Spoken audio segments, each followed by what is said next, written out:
This podcast is brought to you by the Washington State Department of Health. When we think about the COVID-19 vaccine hesitancy in the Black community, let's remember, it didn't happen by chance. It's justified in history. But the will to change the narrative is strong today, and our people are lending their voices to the conversation. We're sharing our stories and the reasons that made us choose the vaccine so we can lead the way for others to make a well-informed choice too. To hear our stories, visit hereforuswa.org. Hey, this is BJ. Thanks for listening to our show's podcast. If you're a fan of all things geeky, you should check out my other podcast, BJ Shea's Geek Nation. We have new episodes every day, and you can check it out at bjgeeknation.com. Your home is going into foreclosure and you feel like a financial wreck.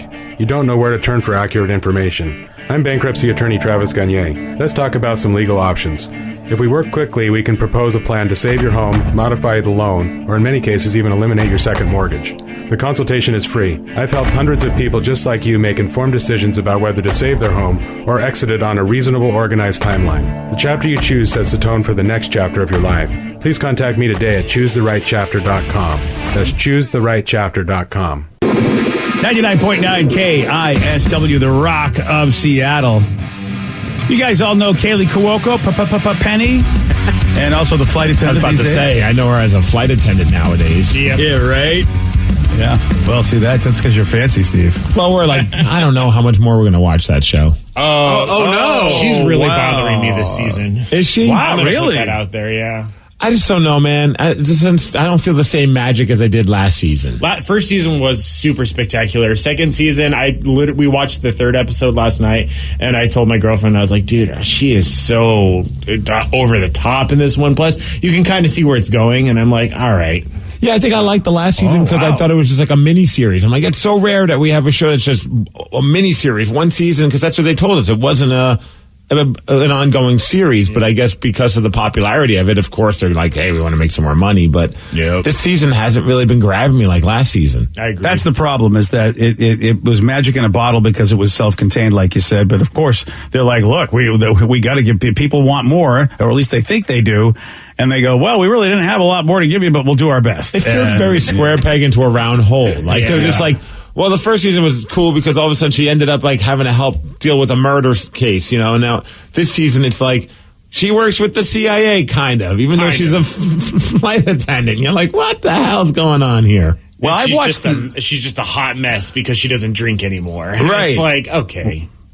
Well, actually, I mean, it's funny. I watched the first episode, so I'll see how it goes. But I liked the first episode. Yeah, the first episode was fantastic. I enjoyed the first episode. Oh, okay, so it really does go downhill. All right, well, this is a personal opinion. Don't, well, who am I to tell you what to watch? Because clearly my taste isn't the best. Well, but you know what? That doesn't mean you're not wrong about this, because it's awful hard to duplicate the magic of the first season of that show. A lot of shows have that problem. It's just hard. It's hard to do it, and it's a good thing you're not Kaylee's dad, because if he felt the way you did, I don't know if he would be the kind of supportive dad that she says he is. And this story isn't even about the flight attendant, so I don't know. This is about the Big Bang Theory. Apparently, her dad was so supportive of her that he went to every single taping of the Big Bang Theory, and that is 279 episodes from 2007 to 2019. Wow. That's a lot. Here's Kaylee telling us about it. It is true. So we had a live studio audience, obviously, and he had a director's chair with his name on it, and it sat at the top of the audience, and he never sat in it. He always stood. And every night for curtain and bows and for intros, he was, it's going to make me cry. He would be at the top, and he would give me a thumbs up. And all the crew and cast started to know, they knew my dad so well, and so it was a thing when we would come out, they would all give my dad a thumbs up. And like the whole audience ended up doing it. It was like a weekly thing. Wow. How cool is that? I mean, granted, you're not the star, but like to get love from everybody that loves your kid. That's pretty cool. Wow. It becomes kind of like a tradition now. Everyone's like, thumbs up. I would totally do that. That's awesome. I mean, like, Yeah. You know what I mean? Well, if you can, if you don't have a job where I'd imagine her dad either is retired or his work schedule works really well with the tapings of the Big Bang. Yeah, I mean, at the beginning, sure. I don't know how much money she had in the bank because, I don't think we knew a whole lot about her. She did that, 7 Reasons for Dating My Daughter show before that. But eventually, Steve, by season 5, I got to be thinking no one in her family had to work if they didn't want to. That's a good point. Yeah. Yeah. So, hey, Kaylee, we brought you up. Maybe you should take care of mom and dad here. I would be saying that. I'd be like, look, I'll keep giving you the thumbs up as long as the bank account stays filled, honey. It looks like he's a real estate agent, so that's pretty flexible. Yeah, he works with his own schedule. Sorry, I can't show a house. My daughter is on television. Yeah, man, if you're a really good real estate agent, you got assistants and stuff too that you can really just like pawn off a lot of that stuff. I thought you were going to say if you're a really good real estate agent, you're using your daughter's success to help sell homes. Okay, that you buy this house, I'll give you an autograph from the entire cast from The Big Bang Theory. That's not an untrue possibility, Steve, that could also be going on. Doing the walkthroughs, I say, hey, daughter, come over here, do these walkthrough videos with me. It'll help sell the house. Or I'm trying to close a deal on this house, just hide in the bedroom, and I'm going to do the Penny bit. Like, Penny. I'll be like, hey, you guys ever see Big Bang Theory? Penny, and then all of a sudden you open the door, boom, we sell a house. Yeah. Boom. That's not a bad. I don't know why her dad's a mobster all of a sudden. That sounds boom, boom. Hey, bada bing, bada boom. This house is sold. Hey. Well, once he started coming, you got to, at some point, if you're a kid and your dad shows up to work to support you, whatever, sure. But you go, all right, thanks for coming. You don't have to come to every one. But she says no. Once he started coming, she did not want him to stop. It was just very special for all of us. My dad still misses our live tapings at Big Bang. I couldn't do a show without him at that point. It had been years. So I kept thinking, you can't miss one now. Like, you're part of the show. Like Dexter said, I couldn't do that for my kid. That show was just too awful. Yeah, what if he hated the show? Shots fired. I'm just doing this for my daughter. Right? I don't know why he turned into an old Texan. Yeah, all right, so we got mobsters and old Texans. He's a very versatile guy. Great acting runs in the family, obviously. Yeah. That'd be great. Like, Kaylee, I'm sorry, I just can't. I wish you were on How I Met Your Mother. I totally would love to go. Oh, wow. Can you get me tickets to that? Yeah. Wow. That Barney character cracks me up. Now, that's a show right there. I mean, I love you and all, but I love that. I do love that. And it's cool to hear somebody, have a great relationship with their parents in Hollywood. Because, it's not everybody has that story. True. So, more often that your stories are like people suing their parents or like wanting to divorce their parents. Oh, yeah. It's there really are some tough stories out there. So good for Kaylee and her dad for, seeming like they really care about each other. It's a good thing he's not like a sports type parent. Like some of the parents are like just like overboard. Like he's in the crowd just yell, give my daughter more lines. Oh, jeez. Oh, wow. Was it a Chuck Lorre show? Come on, Chuck. Yeah, really. She gets into a fight with he gets in a fight with James Parsons' parents. You know what? Your kid's not better than mine. Right.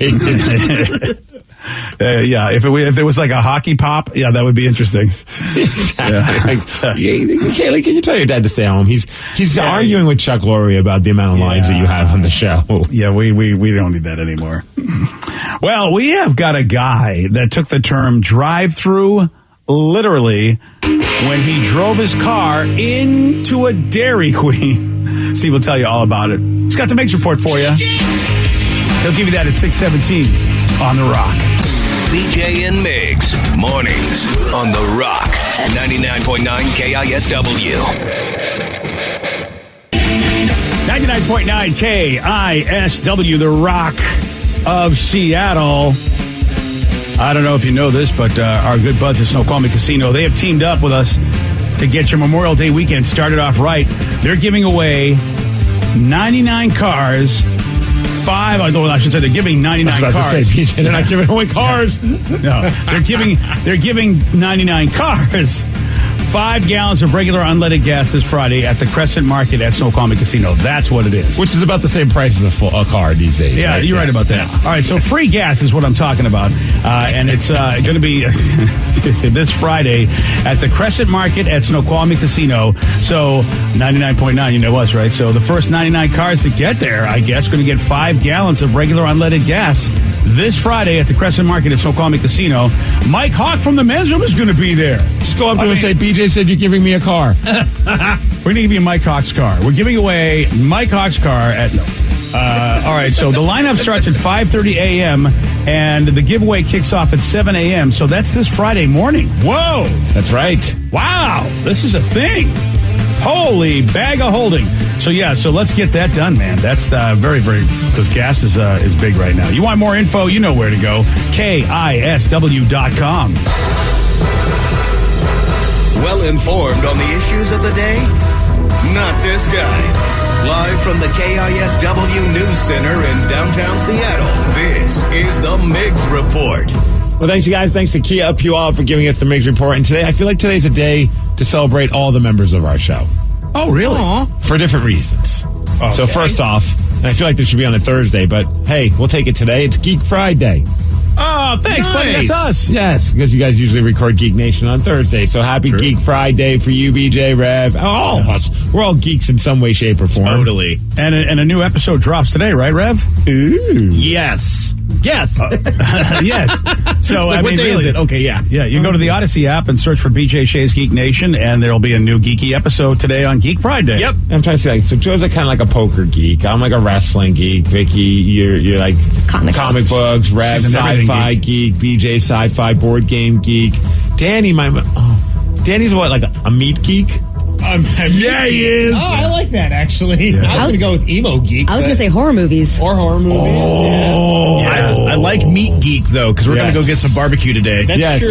He's a fan of the meats. I do love the meats. Meat geek. Danny V, meat geek. Yeah. Bring me all your meat. Fits him well. Oh, do I have a show for you? Do you like psychological thrillers, like kind of like that aren't necessarily like horror, but like they're suspenseful? Yeah. I think I might have a show to recommend for you. Ooh, wow. Okay. Have you guys heard about Candy on Hulu? No. Yes. It's with Jessica Biel, right? Jessica Biel's in it. It's based on like some story from 1980 about a woman that like. I don't want to spoil it for people, but it's like she basically took out someone that was a friend. It's like a murder story, but it's based on a true story.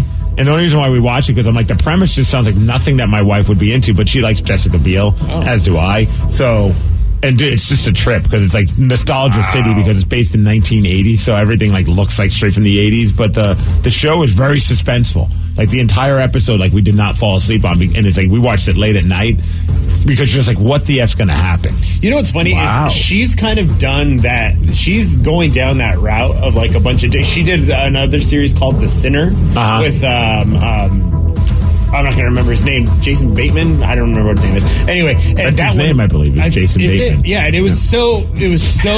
Jason Bateman's name is Jason Bateman. I know that. That's who I'm thinking. Steve, I'm not going to remember his name. I just want you to know. So don't ask me Jason Bateman's name. I won't remember it. Yeah, it's him. But it's the same kind of thing, and it's like the psychological, like kind of like, oh, you have to figure out what's going on. I love it. Yeah, I love her. Ooh, and it's weird because it's kind of based on true events. So it's based on disturbingly true events. Yes. Steve. Okay, come on now, dude. It's pretty intense. The first episode's pretty crazy, and like it's slow. It's very slow. And so I'm like, everything about this show does not seem like something that my wife and I would enjoy. Yeah. But our phones were in our hands. Like we were fully immersed into this episode. I thought it was very good. Neat. And it seems like something that we wouldn't like, so you guys will probably like it. And it's on Hulu. Which was like, I'm like, oh, sweet. I haven't canceled our Hulu subscription yet because I had it because of the Disney package for the Kraken. Oh, so you get to watch. Look at you. Now you're watching something else. This is scary. It's a problem because I was literally just about to cancel our Hulu subscription. You can't now. I know. I want to know what happens to Candy. Oh, boy. And Jessica Biel does not even look like herself. No. It's a great perm. Yeah. It's an incredible perm. She looks like an 80s mom. It's really wild. Yeah. Yes. And then you like look at like the side-by-side comparisons of the actual Candy and the actual woman that like she's involved with, and it's eerie how much they look like those characters or those real people. That's acting. Yes, very true. So, well, happy that's Geek Pride Day. Also today is National Wine Day, which is the perfect day for Sarah because I don't think she's a geek for anything. She's a geek, wine geek. She's a geek for boxed wine. So today she can enjoy that. Nice. And also a day.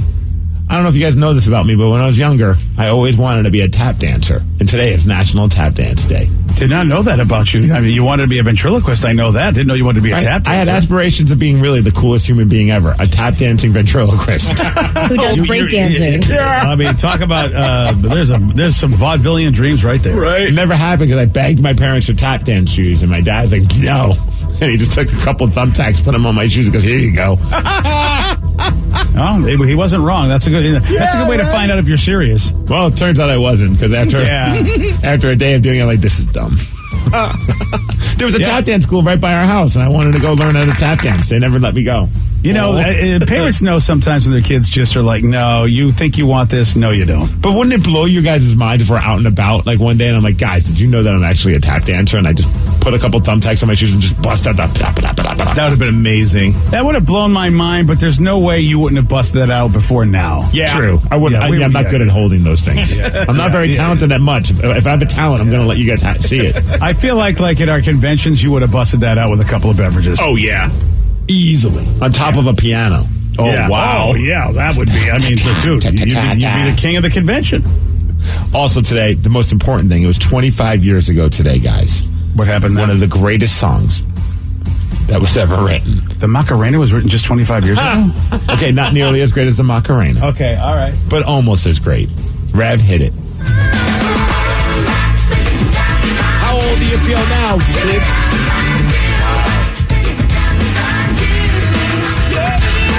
I thought I was making a joke. 25 years ago, bop, hit the airwaves. And for the rest of the day, that'll be stuck in your head. You're welcome. Really, the Macarena's, I'm joking. The Macarena's a better song. I feel for the Hanson brothers. I mean, it's 25 years ago, and they probably still tour. I think they do. And they still have to find a way to play that song with a straight face. Dude, probably. I don't know. If you watch some of their acoustic performance of it, it's actually pretty decent. And they have done interviews before that said, the song is timeless and the production, the song itself. But man, it's such a trip to see them as little kids, and now they're adults and they're still going bop dip dip dip. Yeah. And they're still selling out theaters everywhere, which is crazy. And they're probably still paying their bills from the success of that song. Lily loves Hanson. Wow. They'll That's be in, very interesting. They'll be in Seattle August 27th. Yep. Oh, right. They just released a new album. Yep. I wonder if they need a tap dancer. Yes, they do. Absolutely. Why wouldn't they? All right. That's why you got to give a lot of love to the Michael Jacksons, Justin Biebers of the world that were child performers and still were able to make careers after that. It still cranked out hits. Because, I mean, they really... I know that they're still able to tour, and they have their, I don't know what they're called, their Hansonites or their Hanson probably the Hanson fathers now, I think, is what they are. They're Umbops. The Umboppers. Whatever. I don't know what their fans are called, so they're still doing well enough to be able to perform in theaters, but they haven't had a massive hit like that ever again. So you're right. It takes a lot to be able to recover from being a child pop star. Yeah, I mean, your voice changes. That's the thing that's amazing to me. Your voice changes, so whatever people loved about you is completely gone as far as your sound. Right. And yet, Justin Bieber and Michael Jackson still were able to go out there and be, as big, maybe some people think bigger than they were when they were a child size. Definitely, in Michael Jackson's case, he was definitely bigger than he was when he was with the Jackson 5. And, dude, so they do have a name for their fans. Okay, are they bop heads?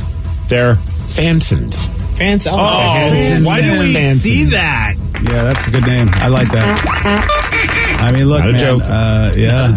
Fansons, that's pretty clever. Well, Maggots was already taken by Slipknot, so I love that so much. If a pop band that would have been great. Hey, Maggots.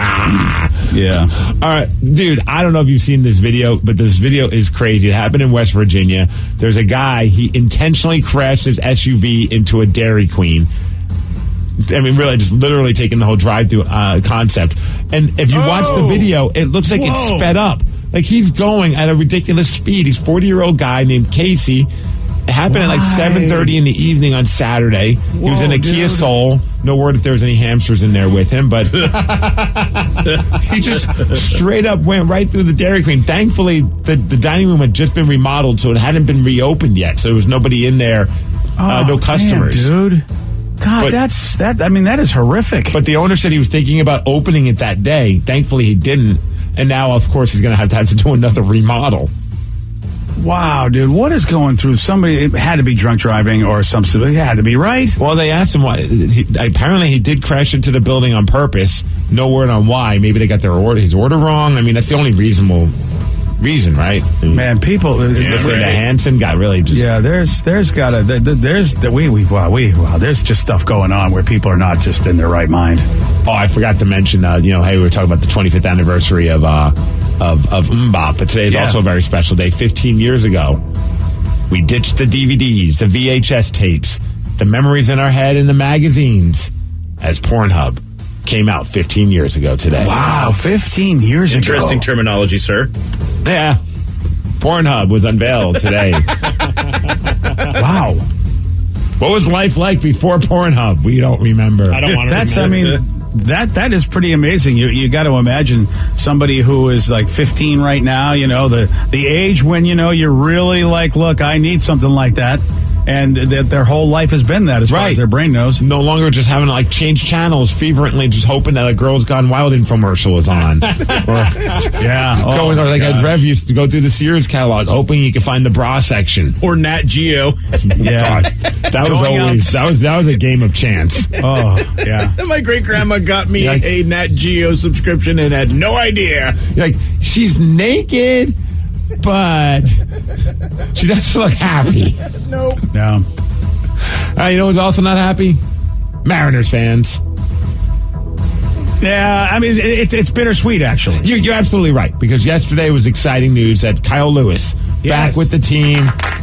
He had 2 hits. The former Rookie of the Year hasn't played, I think, in 30 years for the team. Well, he's back. It feels like it. Julio Rodriguez had a home run. Yeah, I mean, it's that's the good news is that we're going to get a little piece of offense back, hopefully with Kyle, which hopefully will make the entire team better. I hope. And because where they put him in the batting order will affect the guy batting behind him, sometimes the guy batting in front of him, and boy, that might help the whole team. But the bad news is that our bullpen still blows. Yeah, that's a thing. It's the blow pen, actually. The blow pen, yes. Yeah, it's not cool. Lost to the lowly. I guess we're lowly as well, but the Oakland A's 7-5. I think Oakland A's are trying to lose, though, at least. And George Kirby, he's had a couple of starts that haven't been stellar. Yeah. They play again, I think, at 1 o'clock today. Yeah. So there you go. Speaking of baseball, though, we have yet another person that caught a great foul ball. Oh, nice. This time it happened in Cincinnati, I believe. Yeah, but a Cincinnati Reds game, which I think it's happened before. I think that their fans are just really good at catching foul balls. Well, they're the only ones that I think are really good at catching balls at all in Cincinnati, actually. Foul ball flew in the air. What did it do? It landed in a fan's cup that was full of beer. Woo! So what did the fan do?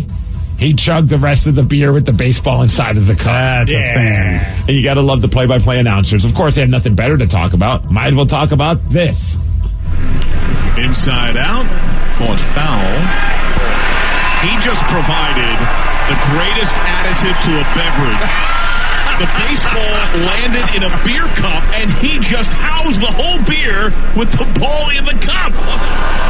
Oh, the deliciousness. That is game-used beer. The great part is he wasn't even holding it, trying to catch it. It just landed in the cup. Oh, that's amazing. That is really something. That is, wow. Sign him to the Mariners. The cup. Sign the cup. Yeah. You didn't have to do anything. Yeah. Maybe that's what we need to do. Just put cups strategically at T-Mobile Park full of beer. Oh, nice. I don't have a problem with this. T-Birds, they lost yesterday. That sucks. 2 for Tuesday. Show-where center was rocking. Lost 6-3, so they're down 2-1 right now in the Western Conference Finals of the WHL playoffs against Kelowna. Well, I guess it was 2 for Tuesday. For every goal we scored, they scored 2. Yeah, we weren't. Okay. That wasn't how it was supposed to go. Yeah, right? Yeah, that was when somebody got the wrong script. Damn straight they did. 67 degrees and cloudy. That's going to be our high for today. Thanks to Beacon Plumbing, Heating, Septic, and Mechanical for giving us the Mix Report. And that's what's up. Yesterday, Steve did get this one wrong. What type of garment are elephant bells? That sounds naughty. Earmuffs. No. Socks. No. Gloves. No. I'm sorry, sir. We were looking for pants. You want a shot at beating Steve? You got it. 206-421-ROCK. We're playing Beat Miggs at 647 on the Rock. Today's podcast was brought to you by Travis Gagne, bankruptcy attorney. Here's another question from a listener. If I can't afford to pay my bills, how am I going to afford attorneys and bankruptcy fees? You know, one of the things people ask me all the time as a bankruptcy lawyer is that how am I going to pay all these fees and costs because I'm here because I can't afford to pay my bills? And of course, we understand that. I mean, being in the bankruptcy field. But you know, one of the things to remember is that if you decide, once you make the decision to file bankruptcy, you can stop paying on all of the creditors that are going to be included in the bankruptcy, and those are the funds that you can use that you have been paying your creditors to pay your attorney fees and court costs to get your case filed. And once your case is filed, you're not going to have most of those payments anymore. Thanks, Travis. If you have more questions about bankruptcy, you can reach out to Travis anytime at ChooseTheRightChapter.com. That's ChooseTheRightChapter.com. Thanks for listening. This podcast is brought to you by the Washington State Department of Health. As we continue to listen, learn, and grow, we are amplifying Black voices and perspectives in an effort to start a new COVID-19 vaccine conversation. We're sharing stories intended to help us navigate this unprecedented time together and to co-create solutions in support of the Black community. Hear these stories at weconsiderwa.org. $20 million, $19 million, $6 million. These are all awards recovered for clients of Phillips Law Firm. To win big, you have to fight big. And Phillips Law has been fighting the too big to fail insurance industry for decades. Not every case will have a multi-million-dollar outcome, but Phillips Law will fight just as hard to recover the outcome you deserve. If you or a loved one has been injured in a car accident or on the job, call or click today at 1-800-JUSTICE or visit justiceforyou.com.